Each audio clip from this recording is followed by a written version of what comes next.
بسم اللہ الرحمن الرحیم۔ السلام علیکم۔ قارون کا قصہ۔ قارون حضرت موسیٰ علیہ السلام کا رشتہ دار تھا۔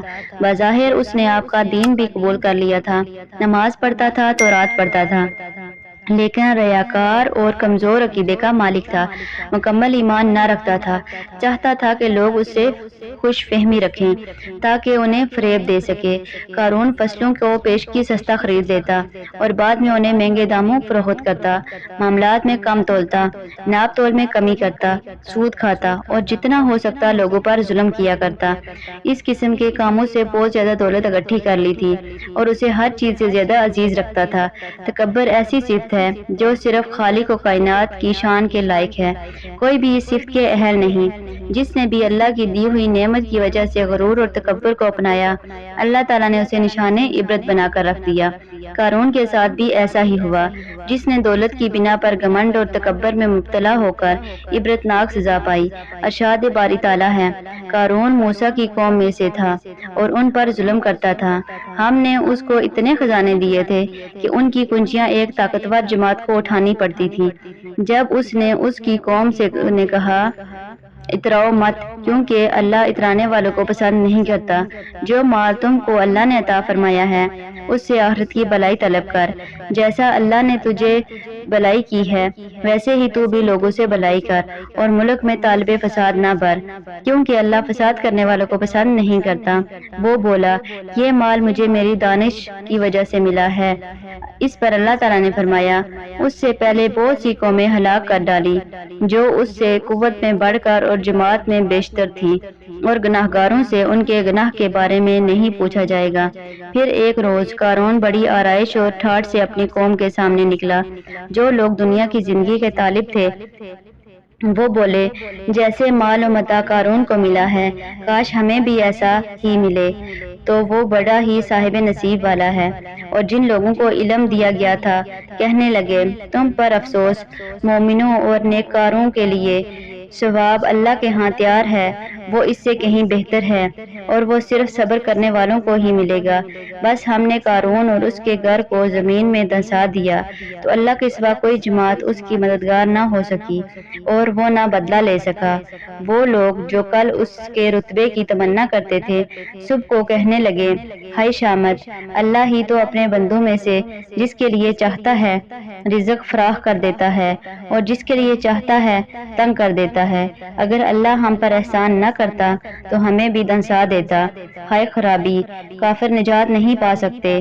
وہ جو آخرت کا گھر ہے اسے ان لوگوں کے لیے تیار کر رکھا ہے جو زمین میں فتنہ فساد برپا نہیں کرتے۔ نیک انجام تو پرہیزگاروں کا ہی ہے۔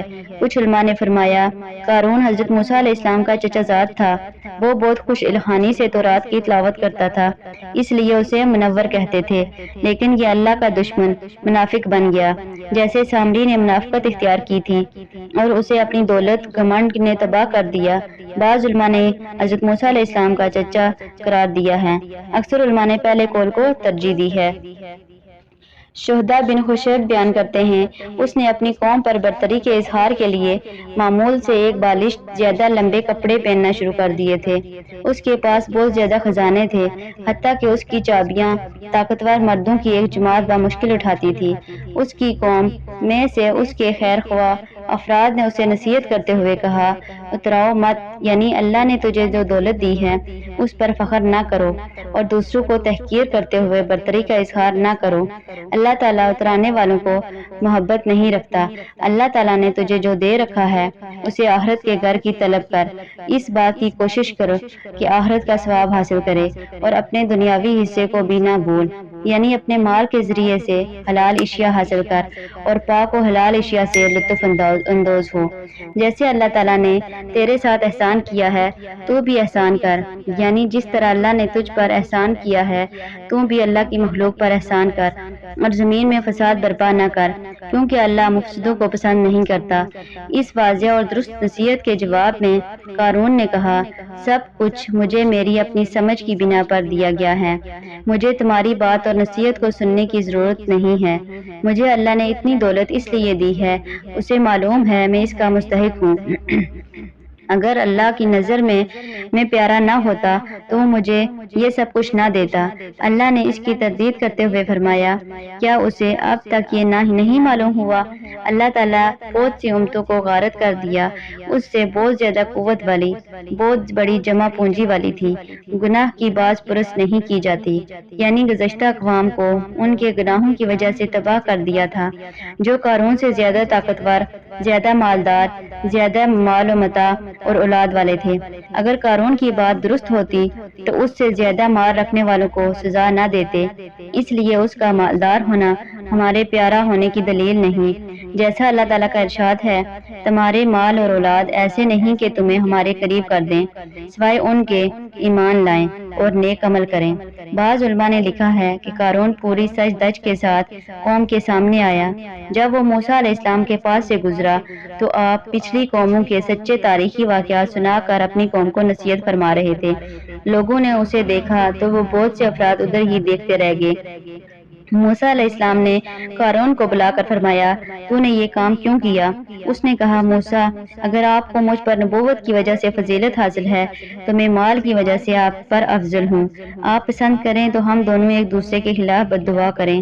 موسیٰ میدان میں نکلے اور قارون اپنے لوگوں کے ساتھ میدان میں نکلا۔ موسیٰ علیہ السلام نے فرمایا، تم دعا کرو گے یا میں دعا کروں؟ اس نے کہا، میں دعا کروں گا۔ قارون نے موسیٰ کے خلاف دعا کی، لیکن اس کی دعا قبول نہ ہوئی۔ موسیٰ علیہ السلام نے فرمایا، اب میں دعا کروں؟ اس نے کہا، کریں۔ موسیٰ نے فرمایا، اللہ زمین کو حکم دے آج میری اطاعت کریں۔ اللہ تعالیٰ نے وحی بھیجی کہ میں نے زمین کو حکم دے دیا ہے۔ موسیٰ نے فرمایا، اے زمین انہیں پکڑ لے۔ زمین نے قارون اور اس کے ساتھیوں کو قدموں تک پکڑ لیا۔ آپ نے فرمایا، پھر گھٹنوں تک پکڑ لیا، پھر کندھوں تک دھنس گئے۔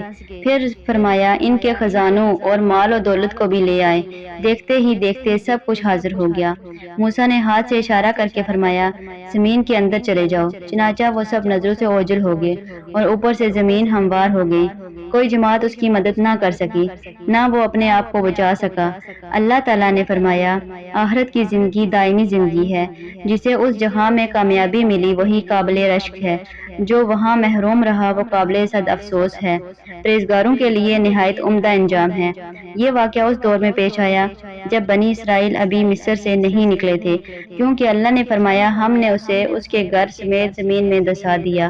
گھر سے بظاہر عمارتیں مراد ہے، البتہ یہ بھی ممکن ہے یہ واقعہ میدان دیا میں پیش آیا ہو۔ یہ وہ جگہ ہوگی جہاں اس کے خیمے لگے تھے۔ اللہ تعالیٰ نے قرآن مجید میں بہت سی جگہوں پر قارون کی مذمت کی۔ حضرت عبداللہ بن عمرو رضی اللہ تعالیٰ عنہ سے روایت ہے، ایک دن نبی کریم صلی اللہ علیہ وآلہ وسلم نے نماز کا ذکر کرتے ہوئے فرمایا، جو شخص اس کی محافظت کرے گا یہ قیامت میں اس کے لیے نور، دلیل اور باعث نجات بن جائے گی، اور جس نے اس کی محافظت نہ کی قیامت کے دن اس کے لیے نہ نور بنے گی، نہ دلیل اور نہ نجات کا باعث بنے گی۔ وہ شخص قیامت کے دن قارون، فرعون اور حامان کے ساتھ ہوگا۔ اللہ رب العزت ہمیں بے غرور و تکبر اور ریاکاری سے محفوظ رکھے۔ آمین ثم آمین۔ اللہ حافظ۔